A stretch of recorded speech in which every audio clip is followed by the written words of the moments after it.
देखो chapter number 1 start करते हैं, मैट्रिसेस। इंट्रोडक्शन देखेंगे इसमें 1.1 का, एग्जाम्पल्स दूसरी वीडियो में कराऊंगी। तो पहले देखो मैट्रिक्स जो है बेसिकली वो होता क्या है, m और n नंबर्स का एक सेट। अब ये mn नंबर्स आपके रियल भी हो सकते हैं और कॉम्प्लेक्स भी हो सकते हैं। इन नंबर्स का एक सेट जो है उसको आप अरेंज कर रहे हो एक ऑर्डर्ड फॉर्म या एक ऑर्डर्ड सेट में अरेंज कर रहे हो उसको, जिसके अंदर m रोज हैं और n कॉलम्स हैं, और उसको इस तरह के ब्रैकेट में एनक्लोज कर रहे हो। तो उस फॉर्मेशन को, उस अरेंजमेंट को हम कहते हैं मैट्रिक्स। जैसे कि ये देखो, ये क्या है आपकी मैट्रिक्स है। ये क्या है, नंबर ऑफ रोज, तो 3 नंबर ऑफ रोज है। ये क्या है, नंबर ऑफ कॉलम्स, तो 3 नंबर ऑफ कॉलम्स है। तो अगर हम इस मैट्रिक्स को रीड करेंगे तो कैसे करेंगे कि ये एक 3x3 की मैट्रिक्स है, यानी कि 3 नंबर ऑफ रोज है और 3 नंबर ऑफ कॉलम्स है। टाइप्स ऑफ मैट्रिक्स अगर देखें तो पहली होती है रेक्टेंगुलर मैट्रिक्स, कि अगर एक मैट्रिक्स लिख रही हूँ 1 2 3 4 5 6, 2 तो रो है और 3 कॉलम है। तो जो नंबर ऑफ रोज है यानी कि m, वो नंबर ऑफ कॉलम्स के यानी कि n के बराबर नहीं है, तो इसको कहते हैं रेक्टेंगुलर मैट्रिक्स। एक होती है स्क्वायर मैट्रिक्स, जिसके अंदर नंबर ऑफ रोज और नंबर ऑफ कॉलम्स बराबर है। जैसे कि ये एक 3x3 की matrix, number of rows is equal to number of columns, तो ये एक स्क्वायर मैट्रिक्स है। फिर एक होती है रो मैट्रिक्स, इसको लिखते हैं 1x n। रो मैट्रिक्स में एक होती है रो और कॉलम्स जो है वो कितने भी हो सकते हैं। जैसे कि ये एक मैट्रिक्स आ गई 2, 3, 5, कितने हैं रोज, एक रो है, कॉलम बेशक 3 हो गए। तो जो ये है क्या है आपकी, ये एक रो मैट्रिक्स है। फिर हम देखते हैं एक होती है कॉलम मैट्रिक्स। कॉलम मैट्रिक्स जो है उसको हम लिखते हैं m×1, यानी कि एक कॉलम है और जो रोज है वो आपकी कितनी भी हो सकती है। जैसे कि ये आ गया 1 4 3, एक कॉलम है, रोज कितनी है 3 है, तो ये 3x1 की मैट्रिक्स है कि 3 रोज है और एक क्या है, कॉलम है। फिर एक होती है डायगोनल मैट्रिक्स। तो डायगोनल मैट्रिक्स फॉर एग्जांपल ये लिख दिया मैंने 3 0 0 0 -4 0 0 0 8, ये क्या है, डायगोनल है। इसमें हम इसी को डायगोनल कंसीडर करते हैं, इस वाले को डायगोनल कंसीडर नहीं करते। तो जो ये वाले आपके एलिमेंट्स होंगे, यहाँ पे कुछ ना कुछ नंबर होगा बट बाकी सारे 0 होंगे। यहाँ भी 0 हो सकता है लेकिन बाकी सारी की जगह 0 ही होगा, यहाँ और कुछ नहीं आ सकता।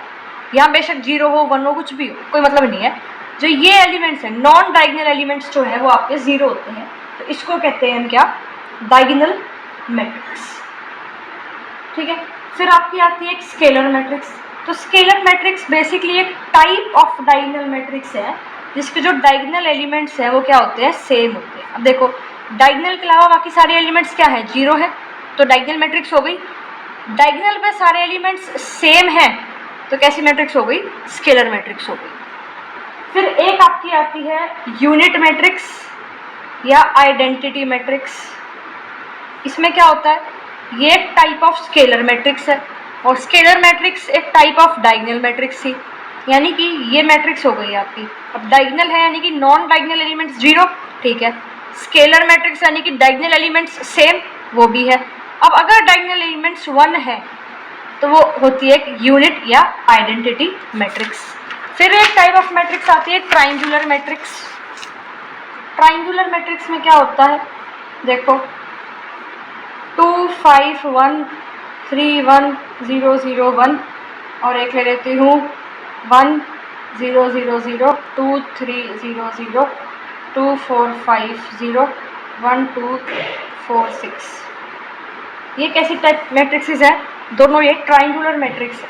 इसमें बेसिकली क्या होता है, या तो आपका प्रिंसिपल डायगोनल के नीचे वाले सारे एलिमेंट 0 होंगे या प्रिंसिपल डायगोनल के ऊपर वाले सारे एलिमेंट 0 होंगे। अगर नीचे वाले एलिमेंट आपके 0 हैं और ऊपर ये ट्राइंगल बन रहा है तो इसको कहते हैं अपर ट्राइंगुलर मैट्रिक्स। और अगर नीचे ट्राइंगल बन रहा है, ट्राइंगल कब बनेगा? जब वहाँ कुछ ना कुछ पोजीशन होगी, तो जीरो नहीं है मतलब कुछ ना कुछ नंबर्स हैं, तो नीचे ट्राइंगल बन रहा है इसलिए, तो उसको कहते हैं लोअर ट्राइंगुलर मैट्रिक्स। फिर आपकी आती है सिंगुलर मैट्रिक्स और एक आती है नॉन सिंगुलर मैट्रिक्स। ठीक है, सिंगुलर मैट्रिक्स बेसिकली वो होती है जिसका डिटर्मिनेंट जीरो आ जाता है, नॉन सिंगुलर जिसका डिटर्मिनेंट जीरो नहीं आता। एग्जाम्पल देखो, ये मैट्रिक्स बन ली 3, ये इसका डिटर्मिनेंट कैसे निकालेंगे? 6 2 12 माइनस 4 3 12, क्या आ गया डिटर्मिनेंट? जीरो। तो डिटर्मिनेंट जीरो है तो कैसी मैट्रिक्स है? सिंगुलर मैट्रिक्स है। एक मैट्रिक्स ले ली 3 2 5 4, डिटर्मिनेंट निकालो, 4 3 12, ये वाला जो साइन है ना, ये होता है डिटर्मिनेंट के लिए यूज, और जो ये वाला साइन है ये होता है मैट्रिक्स के लिए यूज। 4 3 12 माइनस 5 2 10, 2 आ गया। और जो डिटर्मिनेंट है इस ए मैट्रिक्स का, अगर ए मैट्रिक्स मैं लिखूँ इस तरह से 3 2 5 4, तो इस ए मैट्रिक्स का डिटर्मिनेंट जो है वो 2 है और वो नॉन जीरो है, तो कैसी मैट्रिक्स हो गई? Non singular matrix. फिर एक कॉन्सेप्ट आता है ट्रांसपोज ऑफ अ मैट्रिक्स का। ट्रांसपोज में देखो क्या होता है, मान लो एक मैट्रिक्स है 1 2 3 4 5 6 7 8 9, ये मैट्रिक्स है ए। तो ए ट्रांसपोज को हम ऐसे डिनोट करते हैं कि ए के ऊपर डैश लगा दिया या ए के ऊपर टी लगा दिया, दोनों का मतलब एक ही है कि ए मैट्रिक्स का ट्रांसपोज कर रहे हैं। ये क्या है? रोज, ये क्या है? कॉलम्स। इसको हम इंटरचेंज कर देते हैं कि रोज को लिख दिया कॉलम की फॉर्म में, ये रो थी इसको कॉलम लिख दिया, ये भी रो थी इसको कॉलम लिख दिया, तो ये इसके जो रोज है कॉलम्स है उसको इंटरचेंज कर दिया ट्रांसपोज में, तो उसको बेसिकली हम कहते हैं transpose of a matrix.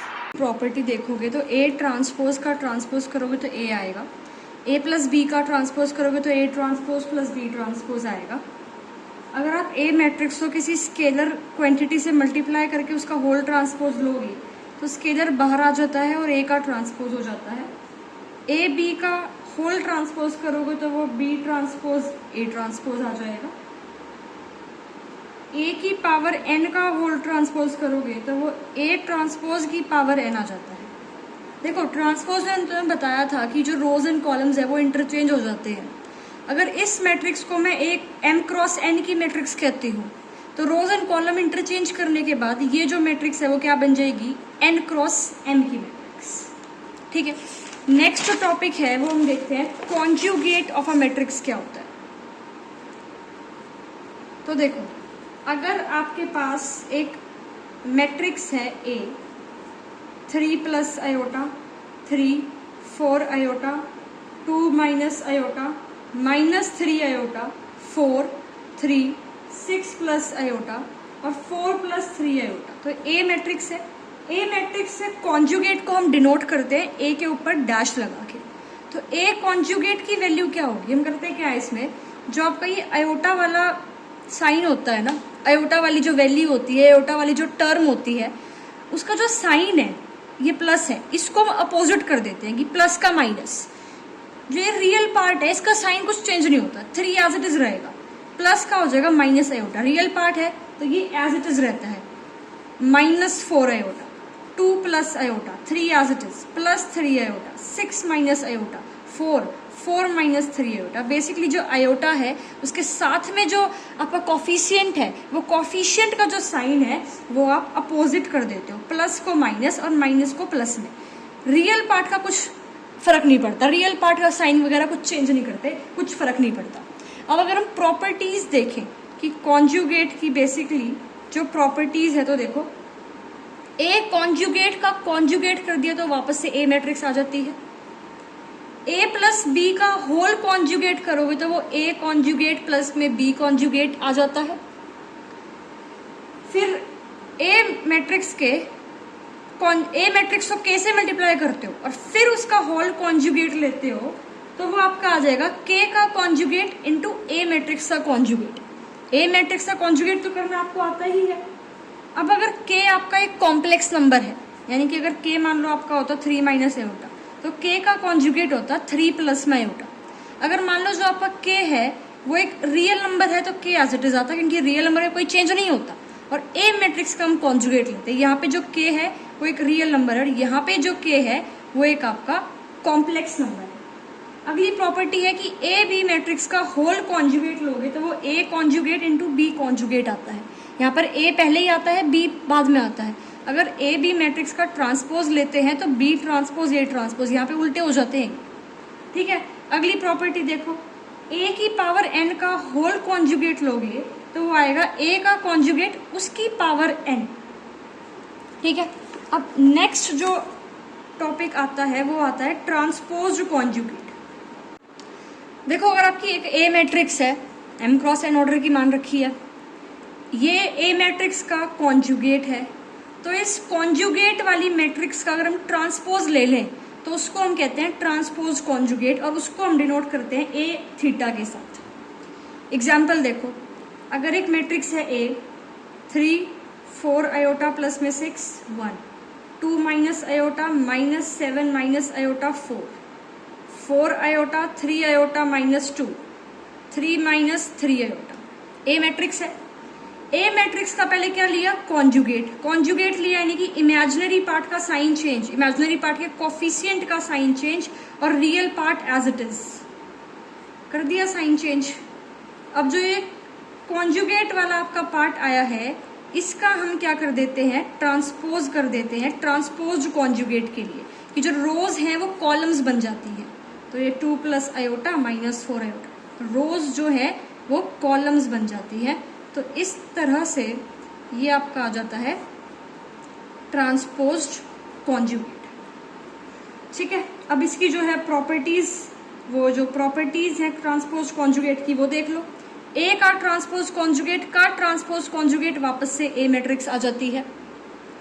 A plus B का होल ट्रांसपोज कॉन्जुगेट करते हो तो A transpose conjugate plus B का ट्रांसपोज कॉन्जुगेट आ जाता है।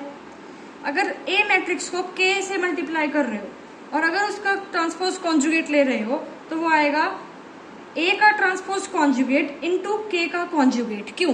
के तो क्या है? एक नंबर है, तो के का आप ट्रांसपोज कर सकते हो? नहीं कर सकते। ट्रांसपोज तो मैट्रिक्स का एग्जिस्ट कर सकता है, तो लेकिन के का हम कॉन्जुगेट तो ले सकते हैं, इसीलिए के का कॉन्जुगेट लिया है। अगर आपका के क्या है? एक कॉम्प्लेक्स नंबर है। तो अगर आपका के एक रियल नंबर होता तो के एज इट इज रखते, क्योंकि ट्रांसपोज तो हम ले ही नहीं सकते के का, और साथ में उसका हम कॉन्जुगेट भी नहीं ले सकते। क्यों? क्योंकि वो आपका एक रियल नंबर है। ठीक है, अगली प्रॉपर्टी, ए बी मैट्रिक्स को मल्टीप्लाई करके उसका होल ट्रांसपोज कॉन्जुगेट लेते हो तो ये आ जाता है। तो यहाँ पे भी देखो उल्टे हो गए ए और बी। ठीक है, अगली प्रॉपर्टी है कि ए की पावर एन का whole transpose conjugate is equal to A का ट्रांसपोज कॉन्जुगेट होल की पावर एन। अब अगला जो टॉपिक आता है वो आपका आता है एडजॉइंट ऑफ अ मैट्रिक्स। क्या है? Adjoint of a matrix. अब देखो एडजॉइंट में क्या होता है, अगर आपको एक ए मैट्रिक्स में लिख रही हूँ, आपकी ये है ए आई जे, मतलब तो सबको पता होगा इसका। अगर ये मैट्रिक्स में लिख रही हूँ इस तरह से, जो ये पोजीशन है, इसकी पोजीशन है A11, इसकी पोजीशन है A12, इसकी पोजीशन है A13, यानी कि ये क्या है? Row number, right.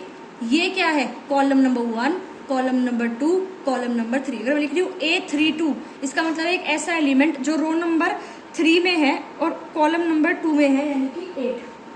तो ये है AIJ की रिप्रेजेंटेशन। I मतलब नंबर ऑफ रोज और J मतलब किस कॉलम में है, तो AIJ। अगर ये आपकी एक मैट्रिक्स है और अगर मैं बोलूँ एडजॉइंट ऑफ A क्या है, तो adjoint of A is defined to be another n rowed square matrix. दूसरी एक और n स्क्वायर मैट्रिक्स है which is the transpose of AIJ, where AIJ is the cofactor of AIJ in the determinant A। ये basic definition book में लिख रखी है। अगर इसको समझाऊं तो क्या है, एक ए मैट्रिक्स दे रखी होगी, उस ए मैट्रिक्स के सारे क्या निकाल ले? कोफैक्टर्स निकाल ले। ठीक है, कोफैक्टर्स को हम डिनोट करते हैं कैपिटल AIJ से और एलिमेंट को डिनोट करते हैं स्मॉल AIJ से।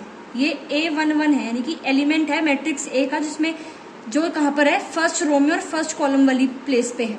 कैपिटल AIJ यानी कि अगर कैपिटल A11 लिख दूं तो जो 1 पे एलिमेंट है ना, ये 1, इसका जो कोफैक्टर है, कैसे निकालते हैं मैं बताऊंगी जब क्वेश्चन सॉल्व करवाऊंगी।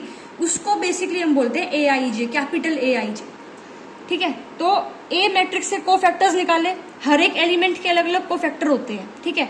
तो उस कोफैक्टर की फिर एक मैट्रिक्स बना दी, तो A11, A12 capital A13, A21, फिर इस कोफैक्टर वाली मैट्रिक्स का ट्रांसपोज ले लिया, फिर जो फाइनल वो स्क्वायर मैट्रिक्स आई ना, उसको हम कहते हैं एडजॉइंट ऑफ अ मैट्रिक्स। दोबारा सुनो, एक मैट्रिक्स ए दे रखी है, उसके आपने कोफैक्टर्स निकाले, उस कोफैक्टर वाली मैट्रिक्स को आपने फिर बनाया, और उस कोफैक्टर वाली मैट्रिक्स का आपने ट्रांसपोज ले लिया, फिर जो फाइनल मैट्रिक्स आती है उसको हम कहते हैं एडजॉइंट ऑफ द मैट्रिक्स।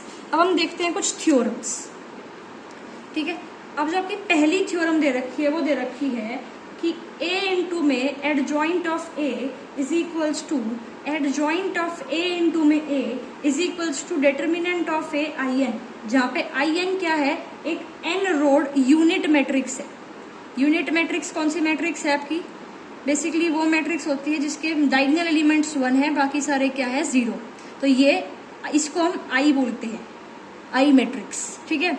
तो ये एक थ्योरम है, इसका कोई प्रूफ नहीं करना है, बस इसको लर्न कर लो एक रिजल्ट की तरह, कि अगर एडजॉइंट ऑफ A को A के साथ मल्टीप्लाई कर दिया, या इसको उल्टा कर दिया, यानी कि एडजॉइंट को A के साथ, यानी कि 3 इंटू 4 को करोगे 4 इंटू 3 बराबर आएगा ना, और ये बराबर किसके 12 के। तो एक ऐसा सा केस है ये कि एडजॉइंट को A से मल्टीप्लाई या एडजॉइंट को A से मल्टीप्लाई, ऊपर आगे पीछे मल्टीप्लाई कर दिया, सेम होएंगे, और आंसर किसके बराबर होगा इनका, determinant of that A matrix into में आइडेंटिटी मैट्रिक्स, ठीक है। तो ये आपकी एक थ्योरम थी, विदाउट प्रूफ करनी है, सिर्फ एज अ रिजल्ट इसको याद कर लेना, क्योंकि बाकी थ्योरम्स प्रूफ करने में जो है, इस वाली जो थ्योरम का जो ये रिजल्ट आता है ये आपका आगे यूज होएगा, ठीक है। सेकंड थ्योरम देखो, सेकंड थ्योरम कहती है कि if A and B are two matrices, अगर आपकी A और B जो है दो मैट्रिसेस है ऑफ सेम ऑर्डर n, दोनों का ऑर्डर क्या है n है, तो adjoint of AB is equals to adjoint of B into में एडजॉइंट ऑफ A। तो प्रूफ देखो, इसका प्रूफ कैसे लिखोगे, AB इंटू में एडजॉइंट ऑफ B इंटू में एडजॉइंट ऑफ A। इसको लिख सकते हैं हम A इंटू में B of adjoint of B into में एडजॉइंट ऑफ A। अब A को एज इट इज रख दिया, B के साथ एडजॉइंट ऑफ B कंबाइन कर लिया, एडजॉइंट ऑफ A अलग से रख दिया, ये आपका आ गया A। इसको हम क्या लिख सकते हैं, B इंटू में एडजॉइंट ऑफ B क्या आएगा, डिटर्मिनेंट ऑफ B इंटू में I, ठीक है, इंटू में ये एडजॉइंट ऑफ A। ये A और एडजॉइंट ऑफ A को क्या कर दो, कंबाइन कर दो, यहाँ पे I भी लिया आओ, डिटर्मिनेंट ऑफ B अलग रख दो, ये हो जाएगा A इंटू में एडजॉइंट ऑफ A। किसी भी मैट्रिक्स को आइडेंटिटी मैट्रिक्स से मल्टीप्लाई करते हो तो वापस से वही आ जाती, तो ये A I का A adjoint of A into में determinant of B। A into में एडजॉइंट ऑफ A क्या आएगा, डिटर्मिनेंट ऑफ A इंटू में I डिटर्मिनेंट ऑफ B, तो determinant of A B into में I, ठीक है, ये चीज़ आ गई। फिर आगे हम करेंगे इसमें सिमिलरली, आगे स्टेप क्या होगा, एडजॉइंट ऑफ B को अलग से लिख लिया इंटू में एडजॉइंट ऑफ A। पहले हमने किया था adjoint of B into adjoint of A से AB को प्री मल्टीप्लाई, अब यहाँ पर एडजॉइंट ऑफ B और एडजॉइंट ऑफ A को AB से क्या कर रहे हैं, पोस्ट मल्टीप्लाई। तो ये आ गया एडजॉइंट ऑफ B अलग लिख दिया, एडजॉइंट ऑफ A के साथ A इकट्ठा कर लिया है, A मैट्रिक्स B को अलग से लिख दिया, ये आ गया एडजॉइंट ऑफ B, ये आ गया इस वाली आइडेंटिटी से जो थ्योरम से जो पहले कराई थी, इनटू में B, determinant of A into adjoint of B as it is, ये B इंटू में I B मैट्रिक्स आती है, डिटर्मिनेंट ऑफ A इसको क्या लिख सकते हो, डिटर्मिनेंट ऑफ B इंटू में I determinant of A B into में I। तो यहाँ इसको करा ये आ गया, इसको करा तो ये आ गया, तो इससे क्या हो गया, ये चीज़ इक्वल प्रूफ हो जाएगी। तो देखो ए बी इन दोनों इक्वेशन से, फर्स्ट और सेकंड से क्या आ गया, ए बी इंटू में एडजॉइंट ऑफ बी इंटू में adjoint of A is equals to adjoint of B into में एडजॉइंट ऑफ ए इंटू में ए बी, जो ये क्या आया था, determinant of A B into में आई, ठीक है। तो ये थर्ड, ये फोर्थ आ गया। अब इन दोनों से फ्रॉम थर्ड एंड फोर्थ, इन दोनों से हम क्या लिख सकते हैं, ए बी इंटू में adjoint of A B is equals to A B into में एडजॉइंट ऑफ बी इंटू में adjoint of A, and this will be adjoint of A B, इससे ये कैंसिल हो जाएगी, is equals to adjoint of B into में adjoint of A. यही चीज़ prove करनी थी। देखो थ्योरम ये है कि अगर ए बी दो मैट्रिक्स है सेम ऑर्डर की, एडजॉइंट ऑफ ए बी को adjoint of B into adjoint of A prove करना है। एडजॉइंट ऑफ बी और एडजॉइंट ऑफ ए को राइट हैंड साइड को पहले ए बी से प्री मल्टीप्लाई कर दिया, फिर राइट हैंड साइड को ए बी से पोस्ट मल्टीप्लाई कर दिया। दो इक्वेशंस आई, दोनों इक्वेशन से ये चीज़ आ गई आपके पास, दोबारा दो इक्वेशन बन गई। इन दोनों इक्वेशन से जो थ्योरम प्रूव करनी थी वो थ्योरम हमने प्रूव कर दी। अब आगे देखो, आगे बेसिकली इसने इनवर्स का कंसेप्ट दे रखा है कि इनवर्स, या बेसिकली इसको हम रेसिप्रोकल भी कह सकते हैं, इनवर्स या reciprocal of a square matrix. एक स्क्वायर मैट्रिक्स का इनवर्स या रेसिप्रोकल क्या होता है? देखो अगर आपकी ए एक स्क्वायर मैट्रिक्स है of order N, N order की है, एक और स्क्वायर मैट्रिक्स है बी, उसका भी ऑर्डर एन है, और ये दोनों एक कंडीशन को सेटिस्फाई करती है, और वो कंडीशन है A B is equals to B A is equals to I N. तो ए मैट्रिक्स को आप इन्वर्टिबल तब बोलोगे, इन्वर्टिबल यानी कि उसका इन्वर्स एग्जिस्ट करता है, यानी कि उसका रेसिप्रोकल एग्जिस्ट करता है। तो ए मैट्रिक्स को इन्वर्टिबल तब बोलोगे जब ये कंडीशन सेटिस्फाइड है। दो मैट्रिक्स है, दोनों मैट्रिक्स इस कंडीशन को सेटिस्फाई कर रही है, तो ए मैट्रिक्स इन्वर्टिबल है।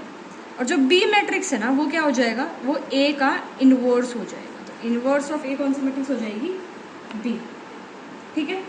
तो ए मैट्रिक्स का इनवर्स कैसे डिनोट करते हैं, ए इनवर्स, इस साइन से -1 लगा के ऊपर, और ए इनवर्स क्या बताया अभी मैंने, बी बताया है, ठीक है। तो हम लिख सकते हैं इसको ए इंटू में A inverse is equal to A inverse into में A is equal to identity matrix. As a result इसको ध्यान रख लेना, इंपॉर्टेंट रिजल्ट है काफ़ी, ठीक है। अब इसके बेस पे थ्योरम आती है, देखो क्या है, थ्योरम है कि inverse of every square matrix if it exist is unique. यानी कि अगर एक स्क्वायर मैट्रिक्स है और अगर उसका इनवर्स जो है वो एग्जिस्ट करता है तो वो क्या है, यूनिक है। उसका प्रूफ देखो, मान लो ए मैट्रिक्स मैंने मान ली कि ए जो है एक स्क्वायर मैट्रिक्स है, ठीक है। मैंने मान लिया बी और सी दोनों ए मैट्रिक्स के इनवर्स है, तो इस रिजल्ट से क्या आएगा, A B is equal to B A is equal to I N, और सी बी इनवर्स है, तो इस रिजल्ट से क्या आएगा, इस वाले से A C equal to C A is equal to I N. अब ए बी सी तीनों कैसे मैट्रिक्स है, स्क्वायर मैट्रिक्स है, तो स्क्वायर मैट्रिक्स का हम प्रोडक्ट निकाल सकते हैं ना। अगर तीनों मैट्रिक्स स्क्वायर मैट्रिक्स है, उनका ऑर्डर बेसिकली कहीं ना कहीं आपका मैच हो जाएगा, तो प्रोडक्ट हम निकाल सकते हैं उसका। तो C A B is equals to C A into में बी करा, क्या आ जाएगा, आई एन बी, यहाँ से देखो, ठीक है। सी ए बी कैलकुलेट करा, सी इंटू में ए बी करा, ये ए बी क्या है, आई एन, तो सी आई एन, तो ये बी के बराबर आ गया, ये सी के बराबर आ गया। तो सी ए बी दोनों बी और सी के बराबर है, इसका मतलब बी और सी क्या है, बराबर है। तो इनवर्स जो है माना तो बी सी, लेकिन बी सी बराबर आ गया, तो इनवर्स कैसा हुआ, यूनिक हुआ, ठीक है। आगे थ्योरम देखो, the necessary and sufficient condition for a square matrix to be invertible is that A is non singular. तो देखो क्या है कि जो नेसेसरी और सफिशिएंट कंडीशन है for a square matrix A, एक स्क्वायर मैट्रिक्स ए के लिए टू बी इन्वर्टिबल, यानी कि अगर एक मैट्रिक्स ए है उसके इन्वर्टिबल होने के लिए जो नेसेसरी और जो सफिशिएंट कंडीशन है वो ये है कि वो ए मैट्रिक्स होनी चाहिए नॉन सिंगुलर। नॉन सिंगुलर यानी कि उस ए मैट्रिक्स का डिटर्मिनेंट नॉट इक्वल्स टू 0 होना चाहिए। प्रूफ देखो इसका, नेसेसरी जो सी कंडीशन नेसेसरी है पहले उसको प्रूफ करते हैं। कंडीशन इज नेसेसरी, इस चीज़ में आपके पास गिवन होगा कि ए जो है वो इन्वर्टिबल है। आप जो है प्रूव करोगे कि जो आपका ए है वो क्या है, नॉन सिंगुलर है। तो ए इन्वर्टिबल गिवन है, जो प्रूव करना है वो ये है कि ए इज नॉन सिंगुलर। अब देखो उसको कैसे प्रूव करते हैं। देखो ए इन्वर्टिबल गिवन है, तो इन्वर्टिबल की मैंने आपको एक प्रॉपर्टी बताई थी की इन्वर्स या रेसिप्रोकल एक स्क्वायर मैट्रिक्स है, तो ये प्रॉपर्टी एग्जिस्ट होती है। ठीक है, दोनों साइड ले लेते हैं डिटर्मिनेंट, तो ये इस तरह से आ गया। ठीक है, डिटर्मिनेंट अलग अलग ओपन कर दो, ये बी, ये ए, ये I N. Determinant of A, determinant of B is equal to determinant of I N is equal to 1, क्योंकि इसका डिटर्मिनेंट क्या होता है 1, तो ये नॉट इक्वल टू 0 है। अब इन्वर्टिबल गिवन थी, determinant not equal to 0 prove कर दिया, यानी कि मैट्रिक्स को जो है नॉन सिंगुलर प्रूव कर दिया। तो ये जो कंडीशन है सेटिस्फाई होगी, नेसेसरी कंडीशन। अब आगे देखो, condition is sufficient. Sufficient condition में आपके पास जो चीज़ गिवन है वो ये है कि ए मैट्रिक्स कैसी है, नॉन सिंगुलर, यानी कि ए का डिटर्मिनेंट नॉट इक्वल टू 0 है। अब आपको प्रूव क्या करना है, प्रूव करना है कि जो ए है वो कैसी मैट्रिक्स है, वो आपकी इन्वर्टिबल मैट्रिक्स है। ये चीज़ क्या करनी है, प्रूव करनी है। तो देखो, अब ये आइडेंटिटी बताई थी स्टार्टिंग में, ए इंटू में एडजॉइंट ऑफ ए इंटू में एडजॉइंट ऑफ ए इंटू में A is equal to determinant of A I N, जो कि एक आपकी आइडेंटिटी मैट्रिक्स है। अब एडजॉइंट ऑफ ए को हम लिख सकते हैं एडजॉइंट ऑफ ए अपॉन में डिटर्मिनेंट ऑफ ए। इसको लिख दिया एडजॉइंट ऑफ ए अपॉन में डिटर्मिनेंट ऑफ ए। कैसे आ गया ये, इस डिटर्मिनेंट को उठा के डिवाइड में ले गए दोनों को, मतलब ए डिटर्मिनेंट के साथ तीनों को डिवाइड कर दिया, तो यहाँ से तो हट जाएगा, इसके डिवाइड में आ जाएगा, इसके डिवाइड में आ जाएगा। अब इस मैट्रिक्स को हमने मान लिया B, A B is equals to B A is equal to I N, जहाँ पे आपका बी क्या है, एडजॉइंट ऑफ ए अपॉन में दिस। अब ये कौन सी प्रॉपर्टी थी, कहीं ना कहीं इनवर्स में, तो इस प्रॉपर्टी से हमें क्या पता लगा, इस वाली प्रॉपर्टी से, कि जो बी है वो क्या है, ए का इनवर्स। तो ए जो है वो क्या हो गया, इन्वर्टिबल प्रूफ हो गया। ए का इनवर्स क्या है, बी, और बी की वैल्यू क्या है, एडजॉइंट ऑफ ए अपॉन में डिटर्मिनेंट ऑफ ए। यानी कि अगर आपको एक मैट्रिक्स का इनवर्स निकालना है तो उस मैट्रिक्स का एडजॉइंट अपॉन में उसका डिटर्मिनेंट कर दो, ए मैट्रिक्स का इनवर्स आ जाएगा। तो यहाँ से आपको एक फॉर्मूला भी मिल गया इनवर्स निकालने का, कि अगर ए मैट्रिक्स का इनवर्स निकालना है और ए मैट्रिक्स का इनवर्स को हमने बी मान लिया, तो एडजॉइंट ऑफ ए अपॉन में डिटर्मिनेंट ऑफ ए कर दो, तो ए मैट्रिक्स का क्या आ जाएगा, इनवर्स आपके पास आ जाएगा। अगली थ्योरम देखो, अगली थ्योरम में है if A and B two non singular matrices. Non singular matrices है, यानी कि डिटर्मिनेंट क्या है, नॉट इक्वल टू 0 है, सेम ऑर्डर की है, of the same order n, then A B का whole inverse is equals to B inverse A. Proof देखो, इसका इंपॉर्टेंट थ्योरम है। देखो, ए और बी दोनों क्या है, नॉन सिंगुलर मैट्रिक्स है, इसका मतलब determinant of A not equal to 0, also determinant of B not equal to 0। Determinant of A B का कंबाइन करोगे तो वो क्या आता है, determinant of A into determinant of B, तो वो भी नॉट इक्वल टू 0 होगा, क्योंकि इन दोनों का इंडिविजुअल डिटर्मिनेंट ही नॉट इक्वल टू 0 है। तो इसका मतलब ए बी एक कैसी मैट्रिक्स है, क्योंकि ए बी की बात कर रहे हैं ना, इसलिए हमने ये स्टेप किया है यहाँ पे, मैट्रिक्स ए बी की हम बात कर रहे हैं कि ए बी का होल इनवर्स। तो ए बी जो है वो कैसी मैट्रिक्स है, नॉन सिंगुलर। तो अगर वो नॉन सिंगुलर मैट्रिक्स है तो कहीं ना कहीं ए बी जो है इन्वर्टिबल मैट्रिक्स होगी, यानी कि ए बी का जो इनवर्स है वो एग्जिस्ट करेगा। अब हमें प्रूफ क्या करना है कि ए बी का होल इनवर्स क्या है, बी इनवर्स इंटू में ए इनवर्स। तो देखो, ये वाली साइड ले लो, राइट हैंड साइड, प्रूफ करने के लिए कि बी इनवर्स ए इनवर्स ले लिया, उसको हमने कर दिया क्या, प्री मल्टीप्लाई ए बी से, तो ये आ गया ए, इसको इकट्ठा लिख दिया, बी इंटू में बी इनवर्स इंटू में ए इनवर्स, इसको हम आई लिख सकते हैं, तो ए इंटू में आई इंटू में ए इनवर्स, ए आई को ए लिख दिया इंटू में ए इनवर्स, ये क्या आ गया आपका, आई एन आ गया। एक मैट्रिक्स उसका इनवर्स मल्टीप्लाई करते तो वो आइडेंटिटी मैट्रिक्स बनती है।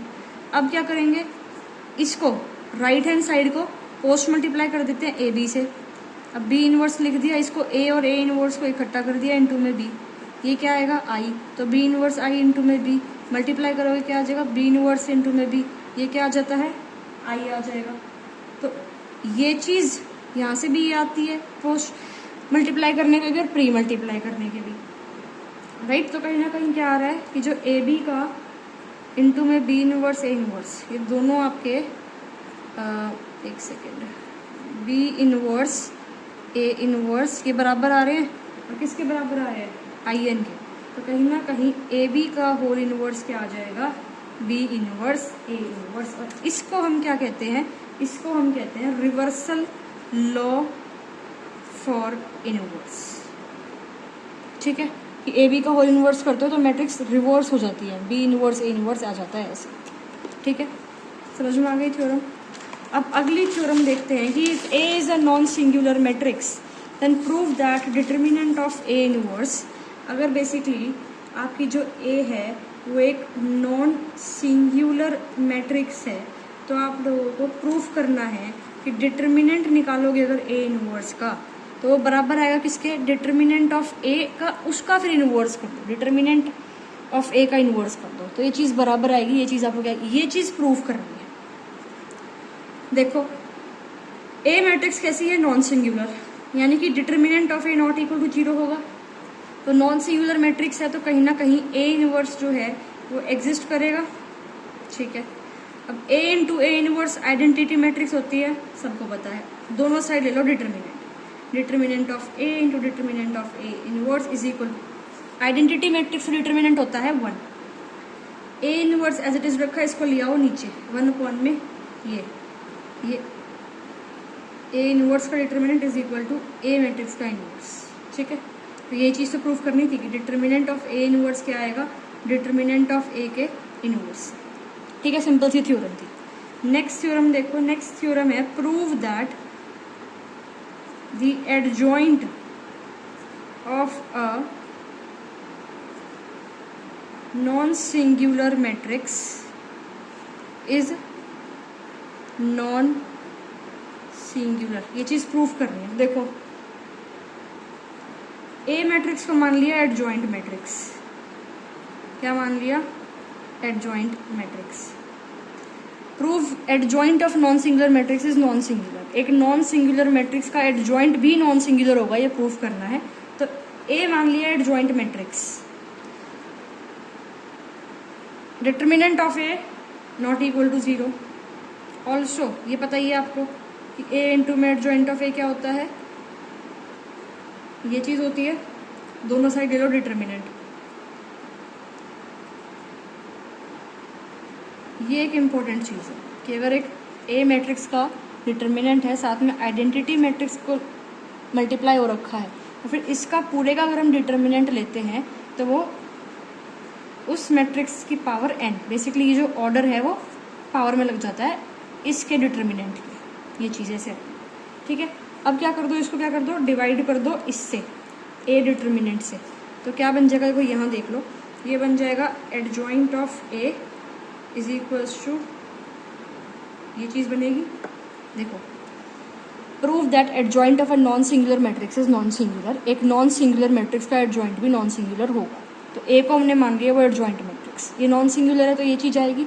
अब ये एक प्रॉपर्टी मैंने पढ़ाई थी सबसे पहले वाली थ्योरम में, वो यूज़ कर रही है हमने इसमें। इस दोनों साइड ले लिया इसका डिटर्मिनेंट, तो यहाँ पे determinant of A, determinant of adjoint of A, इसका एक ये फार्मूला है जो मैंने समझा दिया, आ गया। अब इससे कर देते हैं डिवाइड दोनों साइड, तो यहाँ से ये हट गया, ये अपॉन में चले जाएगा यहाँ पे इस तरह से, तो वो पावर n-1 हो गई, ठीक है। अब देखो आगे, ये चीज़ क्या है? Not equal to 0। तो जो एडजॉइंट ऑफ ये है वो भी क्या होगा? Not equal to 0। दिख गया ना यहाँ से, ये भी नॉट इक्वल टू 0 आएगा। तो जो एडजॉइंट ऑफ ए क्या हो गया? वो क्या हो गया आपका? Non singular. जब determinant of adjoint of A non zero आ रहा है, यहाँ से आ गया ना। कैसे? देखो डिटर्मिनेंट ऑफ ए जो है वो नॉन ज़ीरो है, तो ये चीज़ क्या है? नॉन ज़ीरो है ना, तो ये चीज़ भी नॉन ज़ीरो आ गई। तो अगर ये चीज़ नॉन ज़ीरो है यानी कि जो ये मैट्रिक्स है एडजॉइंट ऑफ ए वाली मैट्रिक्स का डिटर्मिनेंट नॉन ज़ीरो है, यानी कि एडजॉइंट ऑफ ए मैट्रिक्स कैसी मैट्रिक्स है? नॉन सिंगुलर मैट्रिक्स है। यही प्रूफ करना था, ठीक है। नेक्स्ट थ्योरम देखो, नेक्स्ट थ्योरम में है कि if A is non singular matrix of order n, अगर A एक नॉन सिंगुलर मैट्रिक्स है ऑर्डर n की, आपको दो चीज़ें प्रूव करनी है। पहली, the determinant of adjoint of A is equals to determinant of A n minus 4। देखो ए नॉन सिंगुलर मैट्रिक्स है तो डिटर्मिनेंट ऑफ ए क्या होगा, नॉन जीरो। वही पहले वाला result, A into adjoint of A is equal to determinant of A I N, दोनों side determinant ले लो, determinant of A determinant of adjoint of A, इसका फॉर्मूला बताया था, ये बन जाता है। अब इसको इससे कर दो डिवाइड, तो determinant of adjoint of A is equal to determinant of A n minus 1 आ गया। ये चीज़ प्रूफ करनी थी, आ गई। अभी पहले भी ये करके आए इससे पहले वाले क्वेश्चन में। सेकंड चीज़ देखो क्या प्रूफ करनी है कि adjoint of A is equal to determinant of A की पावर एन माइनस 2 इंटू में ए। अब देखो जो आपका ये आया है, ये वाला देखो, ये वाला जो आपकी फर्स्ट रिजल्ट था सबसे पहले बताया था, इसके अंदर हम क्या करते हैं, ए को रिप्लेस कर देते हैं एडजॉइंट ऑफ ए से, तो ये क्या बन जाएगा, एडजॉइंट ऑफ ए ए को रिप्लेस कर दिया ना, तो ए की जगह एडजॉइंट ऑफ ए, फिर ये एडजॉइंट ऑफ ए क्या है, एडजॉइंट ऑफ ए, तो एडजॉइंट ऑफ ए आ गया। समझ में आ गई, ए को रिप्लेस कर रहे हैं हम, is equals to adjoint of A I n. ये चीज़ आ गई यहाँ से, एडजॉइंट ऑफ ए की वैल्यू ये है, तो यहाँ पे इसको यूज़ कर दिया।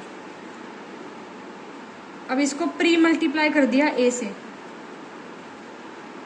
जब क्वेश्चंस की प्रैक्टिस करोगे ना तभी आपको ये होंगे कि ये प्री मल्टीप्लाई क्यों कर दिया, थोड़ा लॉजिक, इसमें कोई लॉजिक नहीं है, क्वेश्चन निकलेगा ही ऐसे। प्रॉपर्टीज यूज है बेसिक इसमें। फर्स्ट यूज कर दी यहाँ पे बेसिकली, ये वापस से यहाँ दोबारा यूज कर दिया, इसकी जगह ये लिख दिया।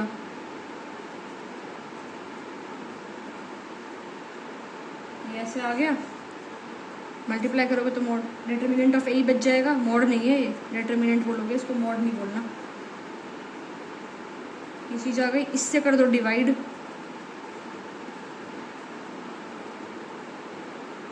डिवाइड करोगे तो अपॉन में ये आ जाएगा, ऊपर माइनस हो जाएगा, तो एन माइनस 2 इंटू में ए।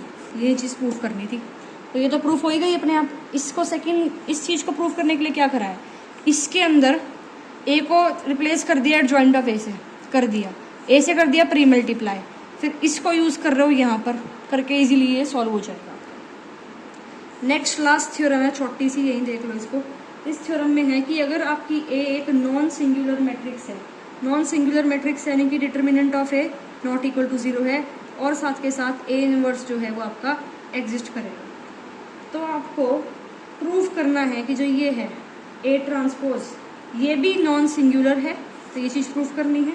और ए ट्रांसपोज का inverse is equal to A inverse का ट्रांसपोज। देखो ए मैट्रिक्स नॉन सिंगुलर है तो प्रूफ करना है कि ए ट्रांसपोज भी नॉन सिंगुलर है, और ए ट्रांसपोज का इनवर्स बराबर है ए इनवर्स के ट्रांसपोज के, ये चीज़ प्रूफ करनी है। प्रूफ देखो, ए हमने मान रखी है क्या है, एक नॉन सिंगुलर मैट्रिक्स है, बल्कि गिवन ही है, तो डिटर्मिनेंट नॉट इक्वल टू 0 और ए इनवर्स एग्जिस्ट करेगा। अब इनवर्स की प्रॉपर्टी लगा दी, ये होती है ट्रांसपोज, ले लो दोनों साइड, इसका ट्रांसपोज तो वही बन जाएगी आइडेंटिटी मैट्रिक्स, और ट्रांसपोज आइडेंटिटी मैट्रिक्स ही होती है। ट्रांसपोज की प्रॉपर्टी खोल दी, ये पहले अगर ए बी का होल ट्रांसपोज लेते हैं तो क्या आता है, वो बी ट्रांसपोज ए ट्रांसपोज, तो वो प्रॉपर्टी खोल ली है यहाँ पर। ये बी है तो बी ट्रांसपोज, फिर ये ए ट्रांसपोज,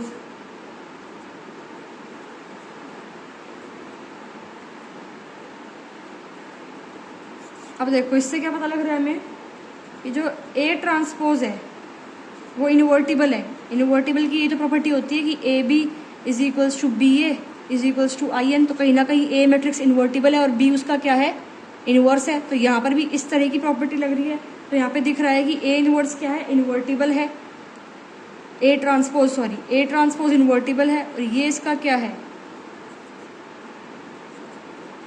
इनवर्स। तो यही चीज़ प्रूफ करनी थी। ए मैट्रिक्स जो है नॉन सिंगुलर गिवन थी, प्रूफ करना था कि A inverse non singular matrix है, और ए इनवर्स का transpose is equal to A inverse का transpose is equal to A transpose का इनवर्स। तो ये प्रॉपर्टी लगाई इन्वर्टिबिलिटी की, दोनों साइड ट्रांसपोज ले लिया और ये चीज़ प्रूफ हो जाएगी, ख़त्म क्वेश्चन। तो ये आपकी जो है 1.1 से पहले के थ्योरम्स हो गई हैं। नेक्स्ट जो है उसके अंदर हम करते हैं एग्जाम्पल्स जो 1.1 से पहले गिवन है। बेसिकली कितने एग्जाम्पल्स हैं आपके इसमें? 3 एग्जाम्पल है बस, तो वो करते हैं और फिर 1.1 करेंगे। एक ही वीडियो में करवा दूंगी 1.1 भी और ये आपके एग्जाम्पल्स भी।